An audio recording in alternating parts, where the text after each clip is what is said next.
podcast of the Association of Caribbean Glaucoma Surgeons, where we shine the spotlight on glaucoma in the Caribbean. I am Desiree Murray, consultant ophthalmologist and senior lecturer at the University of the West Indies, St. Augustine campus in Trinidad. Joining me is Dr. Kaiawa Clarke, consultant ophthalmologist, practicing in Barbados. And we are at the beautiful Hyatt Regency Waterfront Hotel, attending the 35th annual meeting of the Ophthalmological Society of the West Indies.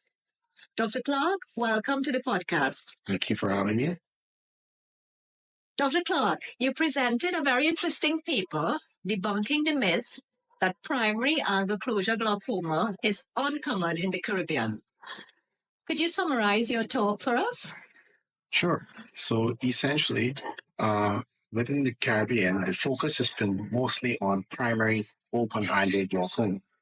But anecdotally, having worked in both Port of Spain, Channel, and Trinidad and Tobago, and now in Barbados, which has quite different population makeup, I've noticed quite a lot of angle closure patients presenting with advanced disease.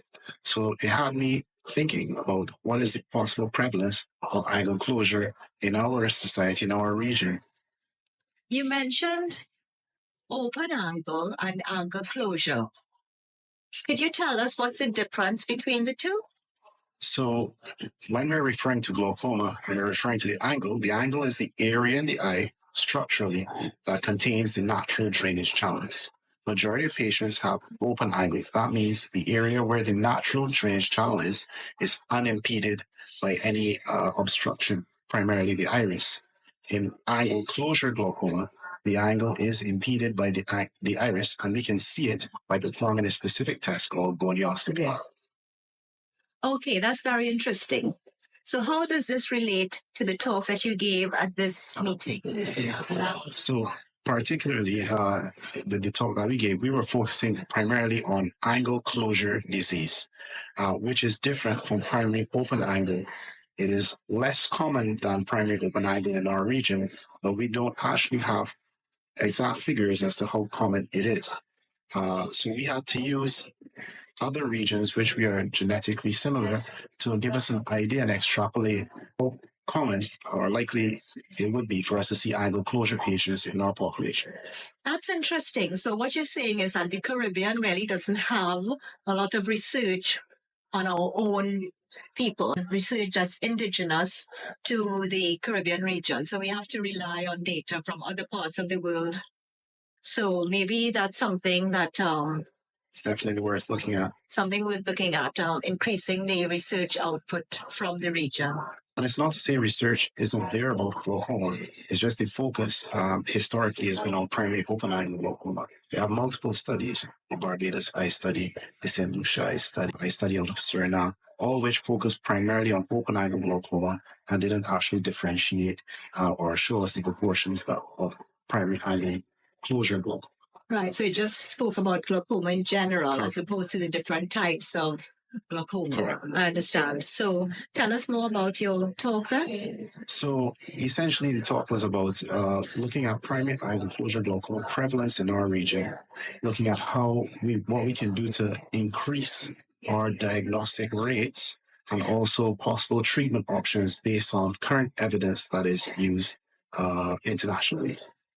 So what sort of statistics did you come across? How common is it then? So usually based on the global portion of glaucoma, primary angle closure glaucoma, or primary angle closure disease, the Caribbean and Latin America accounts for 1.6% of all primary angle closure glaucoma cases. That being said, the sub-Saharan Africa also accounts for 0.6%. By far, the vast majority is persons of Chinese or Indian origin, all of which are part of our Caribbean population. Exactly. The Caribbean is one of the most multi-ethnic places in the world. So our populations are made up of people who emigrated here from all parts of the world: China, Asia, Europe, Africa.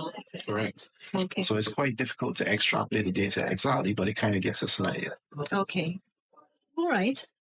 So in summary, what are your take-home messages from your talk? Well, based on the data, island closure glaucoma is quite more prevalent than we previously thought. So therefore, one of the take-home messages is that we should have a high suspicion for patients with island closure glaucoma in the Afro-Caribbean and general Caribbean population.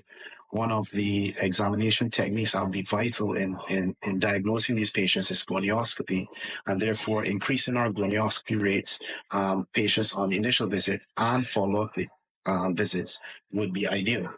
And then finally, in terms of treatment, based on the international standards, we can incorporate two primary modalities, laser PI and cataract extraction, to deal with the vast majority of these cases. Laser PI, what's peripheral iridotomy? Sorry, laser peripheral iridotomy. And we'll speak more about that in another talk with Dr. Lucas. So, Dr. Clarke, thank you very much for joining us on this episode of iDrop, the podcast. Together, we can end glaucoma blindness.